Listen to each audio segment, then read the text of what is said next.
there, my name's Caitlin Bandy and this is my channel BandysBooks, and today we are in the kitchen for another recipe and review.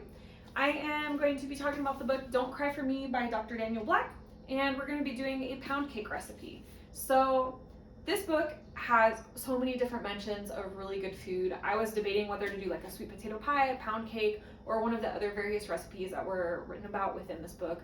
But I thought that a pound cake would be a nice, simple dessert to make. It's a really good staple recipe to have on hand because you can use it to make like shortcake. You can glaze it with different flavored icings to make it like jazz it up a little bit. Like there's so much you can do if you have a good pound cake recipe. So that seemed like a nice, easy thing to create a video around.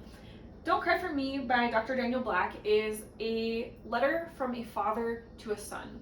And there's a really powerful foreword to this book where Dr. Daniel Black talks about his own relationship with his father and how there was a lot of things within them or between the two of them that were left unsaid, and that when his father was diagnosed with Alzheimer's, I want to say in 2013, he started thinking about what his father might say to him if he were to sit down and pen a letter. I kind of have the impression that there was some tension around his sexuality and that his father maybe had some homophobic tendencies, and so that translates into this book. So this book is about a man who has been diagnosed with cancer, and he sits down to pen an open letter to his son to try to explain who he is and how he became the man that he is. It's a very moving, deep book, and obviously we're going to dive into this a bit more as we cook the recipe, but I want to read you the paragraph that inspired me to do this dish. November 21st, 2003. Eventually I spoke again, but mostly to Grandma. She became my confidant. We'd sit at the small round kitchen table at night, talking about this, that, or the other, or cooking something for the next day. Grandma's food was the best I've ever tasted, hands down. People came from all over the community for her pound cake, her sweet potato pie, fried cabbage, pork roast, blackberry cobbler, and practically anything else she cooked. Granddaddy warned others playfully to keep their ass away from his house, but they came anyway, especially on holidays. Grandma always cooked more than we could eat, so others tasted and sampled without hearing his mouth. After Isao died, she taught me many of her secrets. No need taking them to the grave, she said. So I really love that this is one of those things that our main character kind of shares with his grandmother, like this love for cooking and especially desserts, it seems.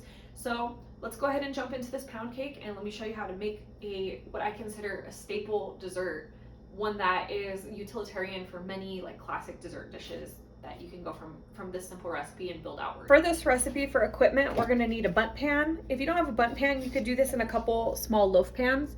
We're also going to be using a stand mixer with a paddle attachment.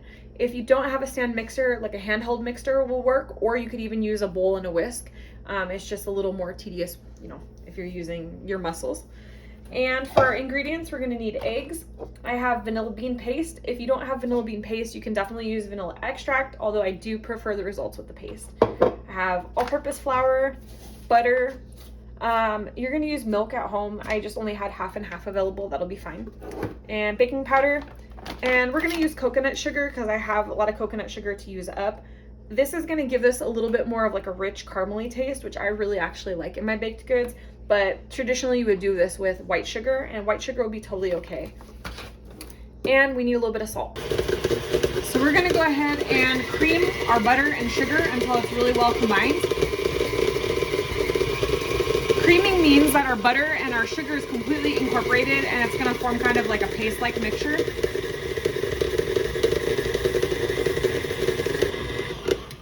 So as you can see, our butter and sugar has been nice and creamed. You can see that they're combined. We don't have like any chunks of butter in there. So that's the most important part, is you just don't want there to be like any big pieces of butter. It should be nice and smooth and spreadable. Right, and we're just gonna scrape this down from the sides a little bit. And now we're gonna add 5 eggs. Like our eggs to be about room temperature as well. We don't want them to be like ice cold. And this is an important part to keeping the texture of our pound cake nice. We're just gonna barely mix in the eggs. We don't want them to be over whipped. In the case of cookies, I tend to whip the eggs a little bit more so that they're a little fluffier. But in this case, we're just gonna bring them together with the butter and sugar. Okay, And we're also gonna add in our vanilla bean paste. So we're gonna do about a good teaspoon of vanilla bean paste. If you're doing extract, I would do a couple teaspoons. And then we're gonna set this to beat for just a second.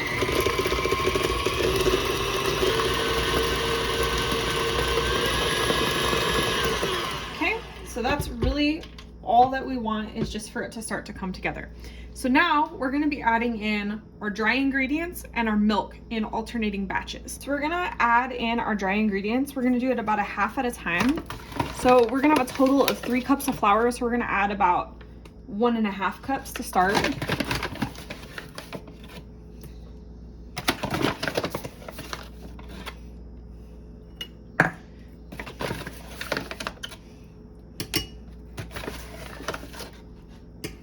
That's about 1.5 cups there. We're gonna add in 1/2 teaspoon of baking powder and 1/2 teaspoon of salt.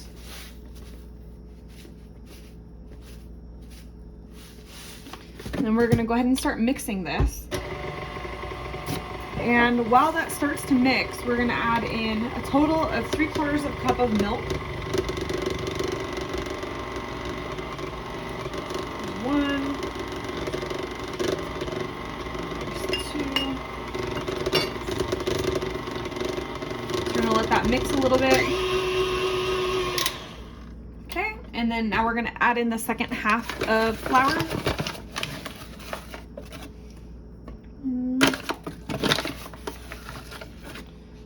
Two, three.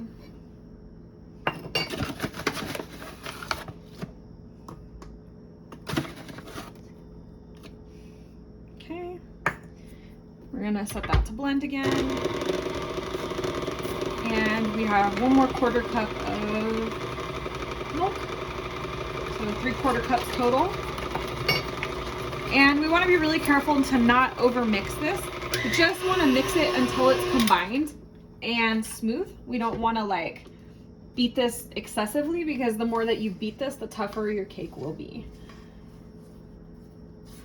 So this is exactly what we want, is just a nice smooth batter. If you're making this at home with white sugar, it might be a little lighter in color. Mine is a little darker looking just because of that coconut sugar that we use, but that's totally okay. We're gonna go ahead and get our cake ready to go and in the oven. And meanwhile, while we've been cooking this recipe, it's been preheating to 350 degrees Fahrenheit. I will have the Celsius conversion in the recipe in the description. So we're gonna take our bundt cake pan and we're gonna drizzle in some butter. And we're just gonna make sure to coat this pan really well. Spread it around.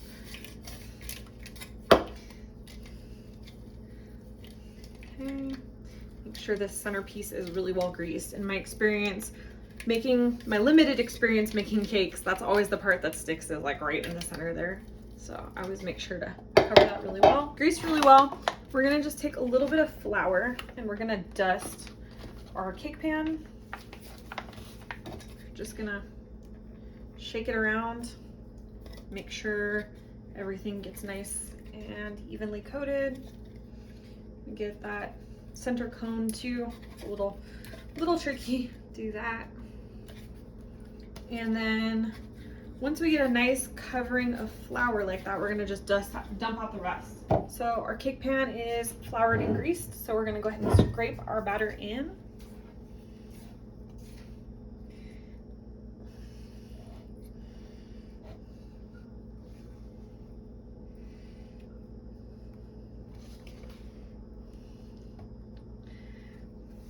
So we just want to make sure we're putting this nice and evenly throughout the pan.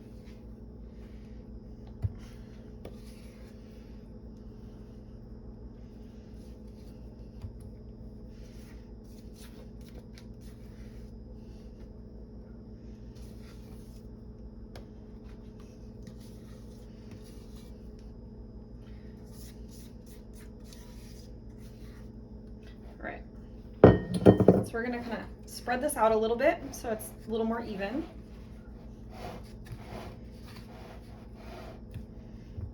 Like so. We're gonna clean up these little drips here that are on the edge so they don't burn. And then what we want to do here is just tap our cake a couple times to just make sure we're getting all the air bubbles out and making sure that everything is nice and even. I'm just going to spread this little piece right in here to even that out a little more. And this is looking pretty good and even here. Clean up this little bit that got on our center. So our cake is ready to go into the oven. We have it preheated to 350 degrees. This is gonna bake roughly for an hour, but we're gonna check it at about the halfway point. Just make sure it's not burning, give it a little rotation to make sure it cooks evenly, make sure it's making good progress on everything, and then we'll let it go for the second half hour. So we're gonna go ahead and pop this in. We wanna put this right in the middle of the oven. You don't want it to be too far down or too far up, just because our source of heat is on the bottom and on the top. And since it's cooking for so long, we don't want either side of the cake to burn.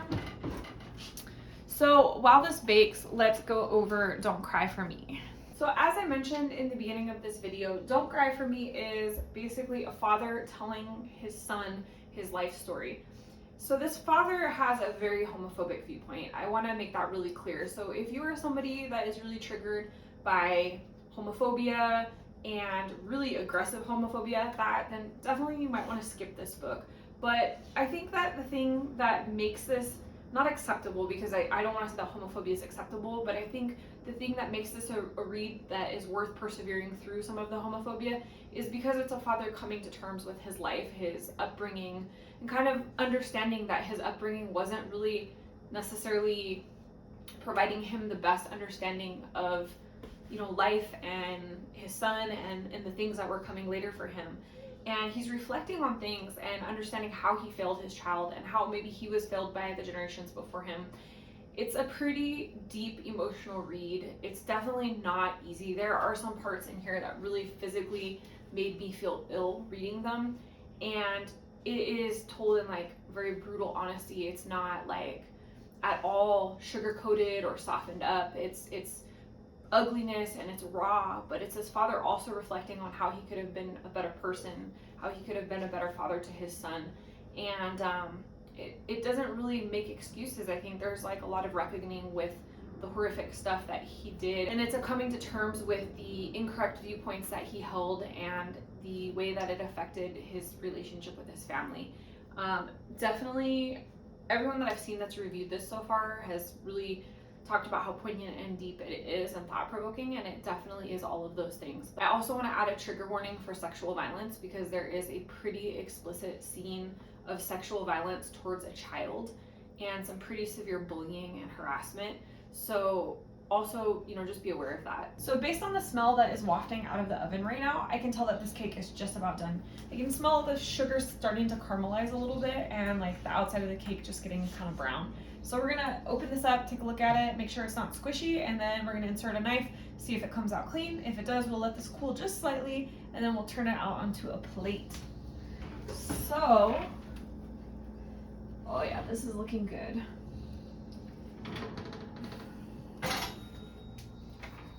So as you can see, we've got some good signs going on here. First of all, this cake is nice and firm all the way through. We've got a nice crumb on the outside. You can see that it is starting to slowly pull away from the edges of the pan, which is promising, means it should turn out nicely. So I have this little guy here. We're just going to insert this and make sure it comes out clean. Came out nice and clean. That means that this is good to go. So we're gonna allow this to cool just a few minutes. We don't want it to get all the way cold. We just don't want it to be blistering hot. The main reason I don't want it to be blistering hot is because I don't really want to burn myself while I'm trying to flip this cake over. So we'll do this while it's still warm, but we're gonna let it cool just a little bit first. All right, so if you're watching this video, send me good vibes, because this is always the most nerve-wracking part. We're gonna put a plate on top of this and flip this over, and hopefully this is not gonna stick and tear, and it's gonna come out really nice and pretty. So fingers crossed for me, guys.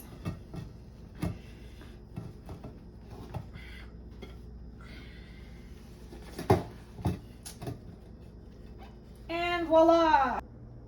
So as you can see, we have a nice, beautiful pound cake that has just come out of the oven. It is still pretty warm. If I was gonna do this like for a party or just, you know, for my own personal enjoyment, I would probably make some sort of a glaze, maybe like an orange or a lemon glaze, and I would just drizzle it around and kind of let it fall down the sides.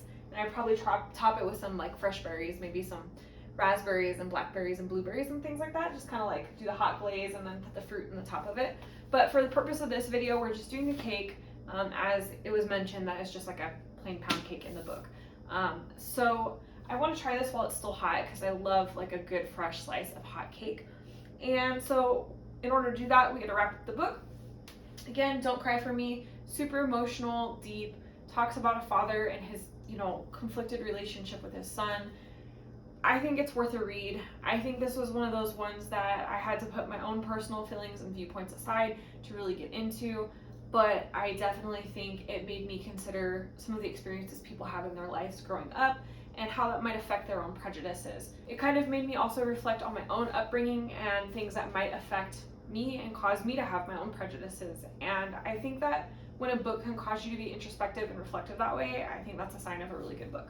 So again, difficult subject matter, check out the trigger warnings, but if you like really emotional explorations, I think you'll probably like this book. And if you like a nice cake that's not super hard to make and just a little tiny bit of sweet, perfect for adding, some fresh fruit, whipped cream if you want a strawberry shortcake, this is the recipe for you. So let's cut ourselves a slice, give it a try, and see how it came out. So we have a nice, beautiful cake. You can see the texture is really pretty. It's not stodgy or gross. And as I mentioned in the beginning of the video, the reason that this is kind of more of a caramel color is because we used coconut sugar, but if you use white sugar, this will be a little bit more pale yellow. So our first bite.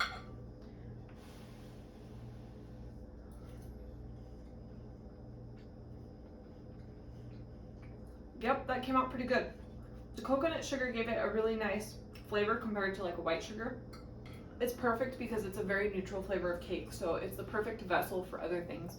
I could easily see smothering this in strawberries and like vanilla ice cream and making a shortcake. I could see glazing this with chocolate or with like some sort of like a lemon or orange flavored glaze.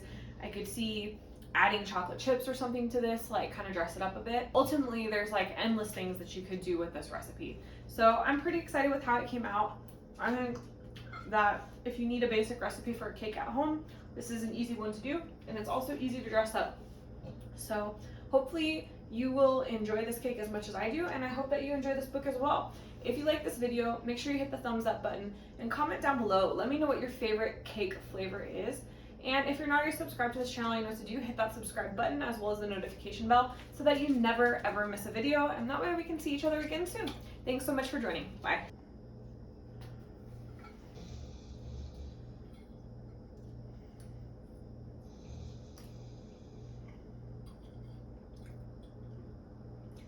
Very good. How is it? I'm glad that it's not that sweet. Could see like putting some whipped cream and strawberries and stuff on top of it. Vanilla ice cream, my favorite. Vanilla ice cream, okay. So while it's still hot, like melting a scoop of vanilla ice cream? Makes sense.